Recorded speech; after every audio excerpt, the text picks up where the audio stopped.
以若所為，求若所欲，猶緣木而求魚也。葉落貴根和你們說個小故事大真諦、大真理，盼望能幫助渣們。人生要向前看，但很不幸，只有回頭看才能理解人生。我們對人生一些事情的頓悟，只有透過後視鏡才能看得清楚。透過後視的角度看我們所經歷的事情，可以幫助我們明白其中的意義及背景。反思、回顧和評估，往往能澄清我們當時難以理解的事情。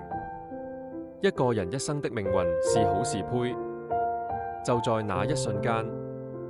一旦你決定往哪個方向走，那個力量就會一直跟着你，然後植入你的意識田中，甚至與你的靈魂深處。一旦進入靈魂的記憶體，就會從那個時間點起，所謂的空禍福命、好命胚各種說法都因之而對號入座。需不需要療癒，端視我們自己。一個簡單的想法、說法和做法，可能就會讓我們在下一秒產生不同的結果。如果你凡事都要一而再、再而三的猶疑，或者總是記憶起過去自己的痛楚，或者記覺愚人的過節，或者找住種種不開心的事情，弄得自己一口氣出不來，心有不甘。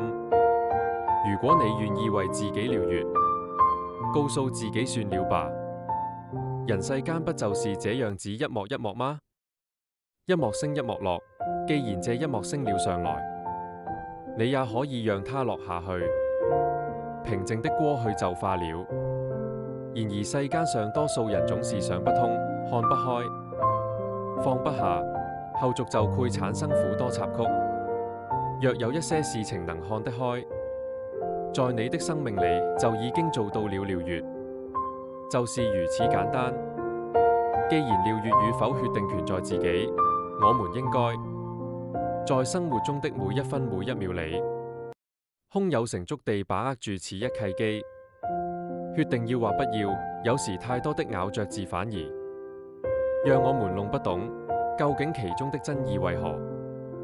正如在聖言有說，因我們神憐憫的心腸，叫清晨的日光從高天臨到我們，要照亮坐在黑暗中死陰裏的人，把我們的腳引到平安的路上。我們要靠着那加給我力量的，凡事都能作。葉落貴根的總列是：人生需要向前看，但回顧過去才能理解其中的意義。我們的想法和決定會影響命運。療癒的決定權在自己，放下過去才能前行。生活中每一刻都是機會，決定要或不要，放下屠刀，立地成人。人生如同一場夢，醒嚟時已是空。心如蓮花，不着一絲塵，放下執着，方得自在。